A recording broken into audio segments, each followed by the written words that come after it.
Rarig. So onprofessioneel. So onprofessioneel.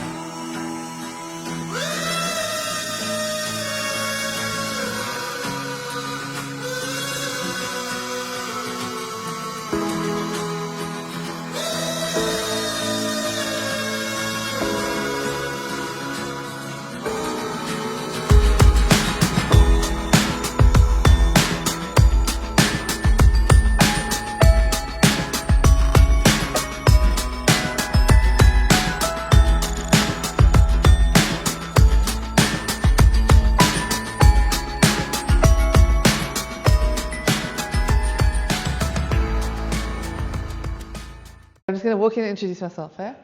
Okay. Hi, I'm Nicci Swartz. I'm a graffiti artist and a conservationist, and this is my little coffee shop that I have with my friend, the Perky Penguin. And speaking of Perky, I'm also a breast cancer survivor.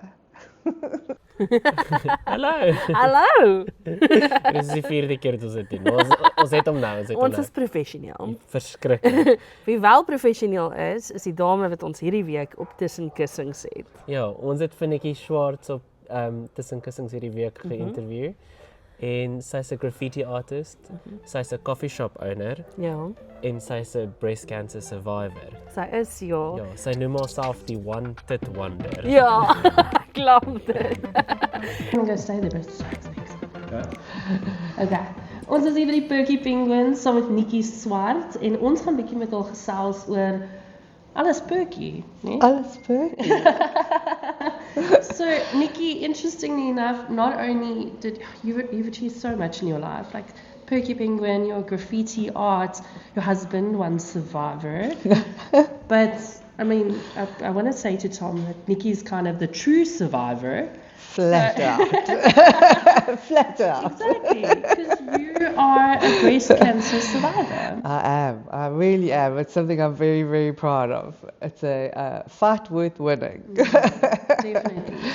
But you were physically busy with your art when you realized something was wrong.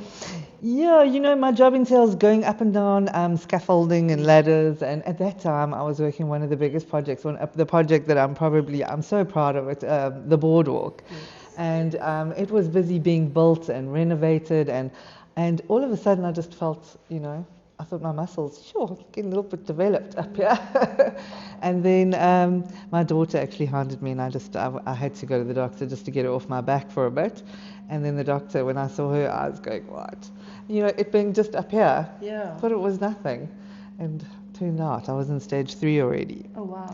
Yeah, but here I am. Look at that. You were very, what I appreciate about it is not everyone talks about going through cancer, finding out. You were very active on social media about sharing the journey, sharing the support that you had from your family as well. And I think that kind of made it one of those statements where, look, your art as a whole is a statement piece, but I think sharing your cancer journey was like the big statement, because we were all there waiting for the updates, waiting for your doctor's appointments. That's wonderful to know. So, you know what, it's so important. It's so important to, when you go through something as big as this, it's so important to share it. And it's so important to, for me, to go when you're going through something like this, you have to remember that whatever your brain tells you, your body believes. Yeah. So whatever I was putting out there, if I was looking positive, I was trying to believe it myself. And that's what it's all about. It's all about inspiring people and just, you know, we all go through things, but it's how you get through them that really counts, you know. And during the process, look, your dreads are amazing. It's a statement piece. It's one of the things that immediately drew me to you. I love it. Thank you. And when you went through chemo and radiation, you did start losing your hair. Was it a big thing to have to take the dreads out? I have to tell you that you're so right. It's a statement. When I did lose my hair, I remember the day before I put them back and I saw someone at the spa. And they were like, hi, you know, like, you look familiar. The next day when I had my dreads in, I saw someone at the spa. They went, Nix, where have you been? Oh, wow. So I realized now that I think they have to be permanent. But I will tell you, as much as they are a huge piece of my identity, I realized then what women go through. You know what I'm saying? To lose your hair, everybody thinks, you know what? And actually, at the end of the day, it is nothing. You lose your hair to save your life, and to go through chemo for however long you're going through. It's worth your life to let it go. Yeah. But I can't tell you how when you look in the mirror, you don't love yourself when you're at the very lowest. So I'm glad to have them back. And anyone who's going through that, girl, I feel for you. I know what you're going through. If anybody tells you it's not serious, it is. But you can do it. It's not for long. And I think that's kind of the thing, is that being a survivor, it's like you've dealt with it, you've been there, you have that sympathy and empathy to people with it. But you're also very open about your story, because your story didn't end there. It didn't just, you ended up getting a mastectomy. Yeah, it was grueling. It was. I was so lucky. I had such fabulous surgeons. I have to tell you, here in the Eastern Cape, we've got the most incredible surgeons, and so I was so glad to have them. Obviously, they did a fantastic job, and also, you know, from that point of view, the big deal is to know that you're not going to be scarred for life. You can actually end up looking perkier than you ever were.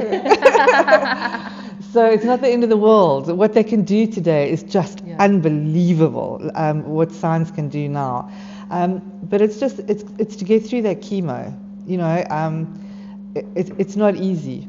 But the big thing about getting through it is that once you realize how strong you are, and you realize how much brighter the colors are, and how much the little things really count, and you don't sweat the big stuff anymore.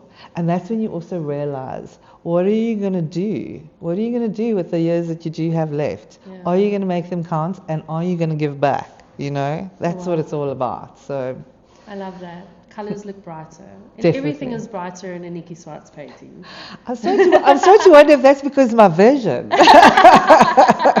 They've got to get brighter and bigger. But exactly, and they are massive. I mean, the walls here are amazing. I know. I think that I've done a 3-story, and to be honest with you, I contemplated drinking before I went up there. It was so scary. I did a 3-story. I'm like, no, I can't do more than that. I really can't. I know my limitations.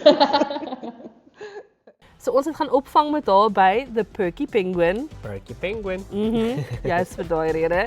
En bietjie met haar gaan gesels oor graffiti, oor kuns, haar lewe en alles anders.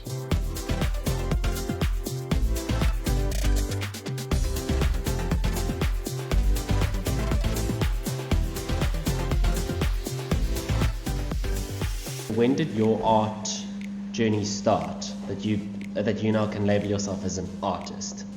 You know, I have to say it was from very, very young. My real dad was actually, I lost him in a car accident when I was about 18 months old. Oh, wow. And he was always an enigma. And my mom used to give me these, whatever she had of him, and I made a scrapbook, and he was an artist, and he was a poet. But he actually was also a rugby player, and he worked at the bank. So to me, it was just the many facets of this man who was such an enigma to me. The more that I drew, and the more that I tried to tap into what he did, the more that I just really loved art. And then again, graffiti for me has just always been, when a piece of art can overpower you, or just create that feeling of like, wow, that for me has always been, you know, the big thing. So I've noticed that there's two very vastly different styles, especially in the shop. I mean, there's the fish that are, but you know, line drawings, whatever, and then there's the graffiti. Yeah. With which one did you start? Was it more of the? I have to say, painting has always been a big deal, but this sort of thing, I did a lot of ceramics when I was at college. Okay. And this kind of line, this kind of takes me back to when I was at college doing ceramics, you know what I'm saying? So it's always, I love to draw. I really do love to draw. Whether I'm very good at it or not, I'm not. But painting for me is just my language. Okay, so I used to work for the most beautiful company in East London called Castellano Beltrami. And I spent my days there I was working with my bestie, and I spent my days in the spray booth working with the compressor, and we used to spray their beads, and we used to go through quality control, and I used to do their resin molding and gold leafing and speckling, and they would send like 5,000 beads back just because it was slightly off. They were like their quality wasn't. So I got so used to using that spray gun, and then one day I was sitting there thinking, let me just spray on the wall a bit, and then I was like, oh wait, oh hold on, wow. And then the very first one I did was my husband opened a scuba diving shop in Hemingway's then, yeah. And that was the first one I did, and I was like, wow, I can do this. And then I got into the graffiti paints, which is much easier. Yeah. We went to the boardwalk this morning to go and record the stuff there, and Lesa-Maré really wants us to take a video of the whales, but now they're gone. And I remember walking there, and I remember you standing there, and you were busy with it. Oh really? Oh wow! You know what? I was going through radiation at that time. Yeah, so I was busy like sweating it out. But yeah, I know. I went there the other day. I said, "Oh, you got to see my whales," and I was like, "Oh my gosh, they're gone." They're gone, yeah. But that's okay. You know what? It's okay. You know the beauty about graffiti is that it's not in a gallery. It's there for everybody. It's for everybody to see. It's free for everybody. And you know what? One going down just means that maybe there's a space for another. Yeah. Who knows? So I'm not precious about it. It's not meant to last forever. It's meant to just last for however long it's it's meant to be there. So nothing in life is permanent.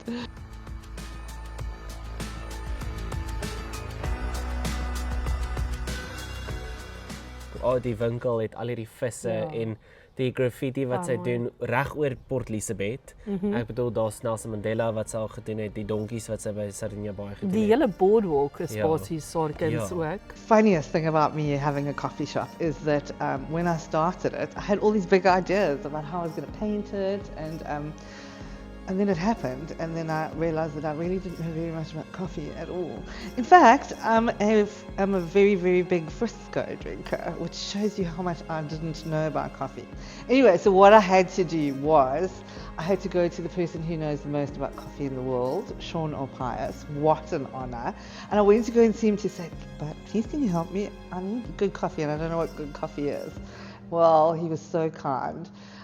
He knew about all my conservation efforts and all that kind of stuff, and he actually mixed 2 blends for me. So I've got Nicci Swartz for the rhinos, which is the only bag that I have at the moment, obviously supporting Ollie Moves. And then I also have the Perky Penguin blend, which is supporting SANCCOB. So some of the proceeds go to Ollie Moves and to SANCCOB. So we're going to be launching this pretty soon. Very proud of it. I think it's great coffee.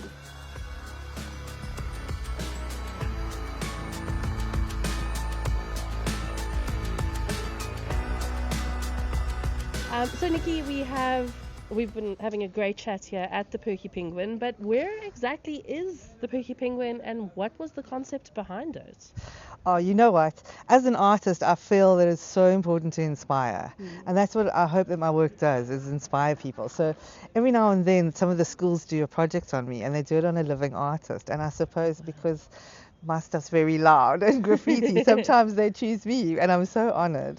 It's important for me to show them responsibility. You know, if you do have a talent, it's important to give back. And so we came here and we spray painted a mural for SANCCOB. That's how we got here to SANCCOB. And while I was here, I saw an opportunity, and here I am in SANCCOB in Cape Receive.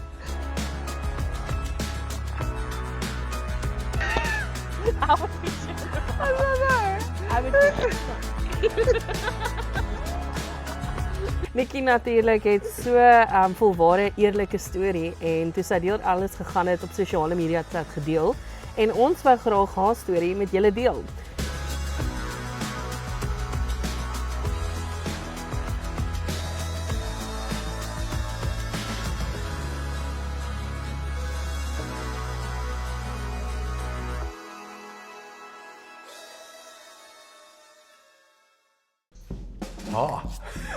I'm Gino Fabry.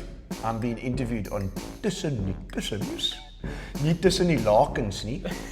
It's tussen die kussings, and you can vote for me. Well, you can't really vote for me. It's not a competition. Although I'm going to be the best interviewee